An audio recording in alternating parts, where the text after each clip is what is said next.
రష్యాను దెబ్బ కొట్టేందుకు ఎన్నో ఏళ్లుగా అమెరికా ఎదురుచూసింది. ఉక్రెయిన్ రూపంలో అవకాశం వచ్చింది. ఉక్రెయిన్ భుజంపై గన్నును పెట్టి వాషింగ్టన్ రష్యాపై నిప్పులు కురిపించింది. కానీ అమెరికా అధ్యక్షుడిగా డొనాల్డ్ ట్రంప్ రావడంతో ఉక్రెయిన్ యుద్ధం తీరు మారిపోయింది. ఇప్పుడు అదే వ్యూహాన్ని ట్రంప్ మరో ప్రాంతంపై ఎక్కుపెడుతున్నాడు. ఇరాన్ను దెబ్బతీసేందుకు యెమెన్పై బాంబులను గురిపెడుతున్నాడు. అత్యంత శక్తివంతమైన ప్రమాదకరమైన B-2 స్టెల్త్ బాంబర్లను యాక్షన్లోకి దింపుతున్నాడు. ఇక హూదీలను అంతం చెయ్యాలని ప్లాన్ చేశాడు.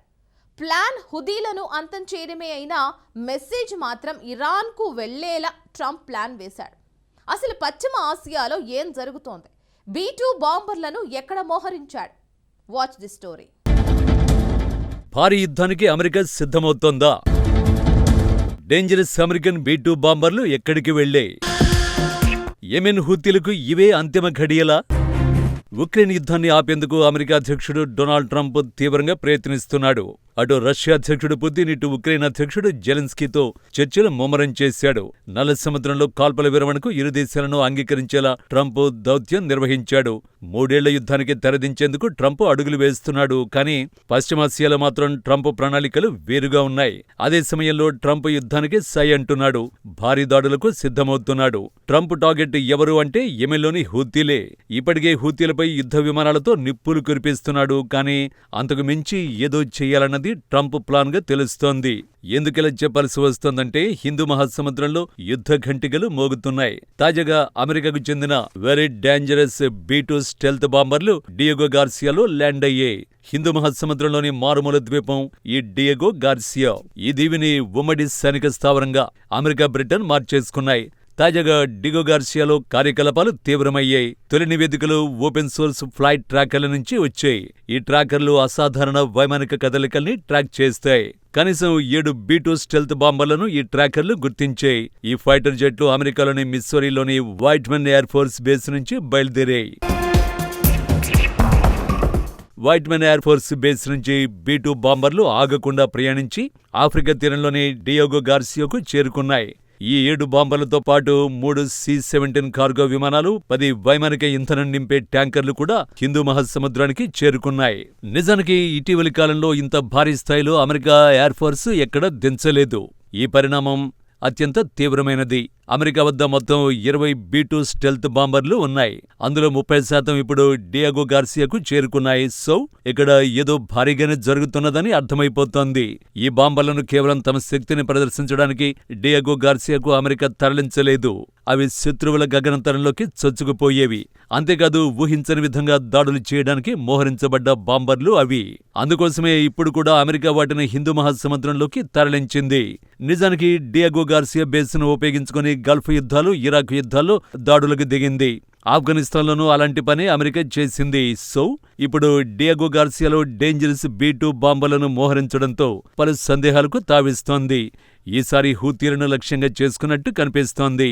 పైగా B-2 బాంబర్లతో గత ఏడాది అక్టోబర్లో కూడా యెమెన్పై అమెరికా దాడి చేసింది. అప్పుడు ట్రంప్ వైట్ హౌజ్లో లేడు. అందుకే ఇప్పుడు ట్రంప్ సందేశం పంపాలని అనుకుంటున్నాడు. హూతీలు, ఇరాన్ గురించి అమెరికా అధ్యక్షుడు సీరియస్ గా ఆలోచిస్తున్నాడు. హూతీలు పూర్తిగా పారిపోవడం ఖాయమని ట్రంప్ చెబుతున్నాడు. చాలామందిని హూతీలు పొట్టను పెట్టుకున్నారని అమెరికా అధ్యక్షుడు ఆరోపించాడు. ఎర్ర సముద్రంలో వాణిజ్య నౌకలపై నిత్యం క్షిపణులతో దాడులు చేస్తున్నారని మండిపడ్డాడు. సొంతంగా క్షిపణుల్ని కూడా యెమెన్ సాయుధ గ్రూపు తయారు చేసుకుంటోందన్నాడు. హూతీలేమీ అమాయకులు కాదని చెప్పాడు.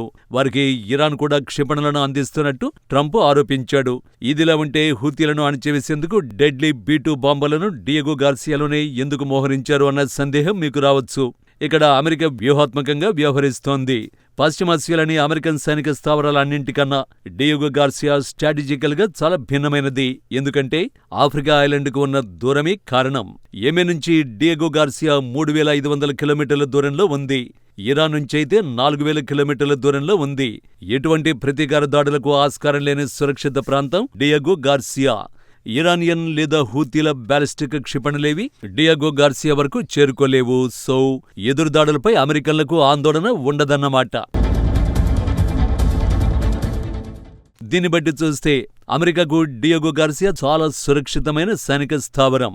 ఇక్కడి నుంచి B-2 స్టెల్త్ బాంబర్లు యెమెన్ లేదంటే ఇరాన్పై దాడి చేసి రావచ్చు. ఈ రెండు దేశాల వద్ద B-2 స్టెల్త్ బాంబర్లను గుర్తించే అత్యాధునిక రేడార్లు లేవు. ఇది అమెరికాకు ప్లస్ పాయింట్. సింపుల్ గా యెమెన్కు B-2 బాంబర్లు వెళ్లి నిప్పుల వర్షం కురిపిస్తాయి. కానీ హూతీలకు మాత్రం ఎక్కడి నుంచి దాడి చేస్తున్నారో అర్థం కాదు. ఆ తర్వాత పని పూర్తి చేసుకుని B-2 బాంబర్లు సైలెంట్ గా తిరిగి డియోగో గార్సియాకు చేరుకుంటాయి. నిజానికి డియోగో గార్సియాలో అత్యాధునిక ఆయుధాలను అమెరికా మోహరిస్తోంది. అంటే మరిన్ని యుద్ధ విమానాలు, యుద్ధ నౌకల్ని అక్కడికి తరలిస్తోంది. USS కార్ల్ విన్సన్ యుద్ధ విమాన వాహక నౌక అక్కడికి చేరుకుంది. దీన్ని జపాన్ నుంచి పశ్చిమాసియాకు మళ్లించారు. ఇప్పటికే హిందూ మహాసముద్రంలో USS హ్యారీ ట్రూమన్ పొంచి ఉంది. ఇది హిందూ మహాసముద్రంలోనూ, ఎర్ర సముద్రంలోనూ విస్తృతమైన సేవల్ని అందిస్తోంది. దీనికి తోడు ఇప్పుడు F-35 స్టెల్త్ ఫైటర్ జెట్లను కూడా డియోగో గార్సియాకు తరలించారు. బాంబర్లు, యుద్ధ విమానాలు, పెట్రోల్ ట్యాంకర్లు, యుద్ధ విమాన వాహక నౌకల్ని అక్కడికి తరలించడం వెనుక ఉన్న సంకేతం ఏమిటి? ఇరాన్ హూతీల నుంచి వచ్చే ముప్పును ట్రంప్ చాలా సీరియస్ గా తీసుకుంటున్నాడు. ఈ రెండు దేశాల నుంచి ఎప్పటికీ ముప్పు పొంచి ఉంటుందని భావిస్తున్నాడు. నిజానికి ట్రంప్ ఫస్ట్ టర్మ్లో కూడా ఇరాన్పై సీరియస్గానే వ్యవహరించాడు. 2018లో ఇరాన్ అణు ఒప్పందం నుంచి ట్రంప్ తప్పుకున్నాడు. ఆ తర్వాత వైమానిక దాడులకు ఆదేశించాడు. 2020లో ఇరాన్ జనరల్ ఖాసిం సులేమానీని హతమార్చే ఆపరేషన్ను విజయవంతం చేశాడు. ఆ తర్వాత ఇరాన్పై చమురుతో పాటు పలు ఆంక్షలు విధించాడు. ఇవన్నీ ట్రంప్ ఫస్ట్ టర్మ్లో తీసుకున్న చర్యలన్నమాట. ఆ తర్వాత 2024 అమెరికా అధ్యక్ష ఎన్నికల ప్రచారంలోనూ ఇరాన్పై దాడులు చేస్తామని ట్రంప్ బెదిరింపులకు దిగాడు. ఇప్పుడు ట్రంప్ వైట్ హౌస్ కు తిరిగొచ్చాడు. దీంతో ఇప్పుడు పశ్చిమాసియాలో హీట్ ను పెంచుతున్నాడు. నిజానికి ఇప్పుడు కూడా ట్రంప్ టార్గెట్ మాత్రం ఇరానే. కానీ నేరుగా ఇరాన్పై దాడి చేయకుండా హూతీలను లక్ష్యంగా చేసుకుంటున్నాడు. అంటే ఇరాన్ను దారికి తెచ్చుకునే ప్లాన్ను యెమెన్ నుంచి అమలు చేస్తున్నాడు. ఇప్పటికే హూతీలను ఇరాన్ మద్దతు ఇస్తున్న ఉగ్ర సమూహంగానే ట్రంప్ భావిస్తున్నాడు. ఈ క్రమంలోనే యెమెన్పై దాడికి సిద్ధపడుతున్నాడు. ఇప్పటికే హూతీల గ్రూపును ఉగ్రవాద సంస్థగా ట్రంప్ ప్రకటించాడు. అది కూడా ట్రంప్ పదవి బాధ్యతలు చేపట్టిన 3వ రోజే. అంటే జనవరి 22 హూతీలను ఉగ్రవాదులుగా ట్రంప్ పేర్కొన్నాడు. అప్పటినుంచి హూతీలపై సైనిక చర్యలకు దిగుతున్నాడు. తాజాగా కూడా యెమెన్పై 17 వైమానిక దాడులు జరిగినట్టు నివేదికలు చెబుతున్నాయి. అవును, ఒక్క రాత్రిలోనే 17 వైమానిక దాడులు జరిగాయన్నమాట. అయితే తాజా దాడుల్లో మాత్రం B-2 స్టెల్త్ బాంబర్లను వినియోగించలేదు. ఈ బాంబర్లు అటాకింగ్ కు సిద్ధంగా ఉన్నాయి.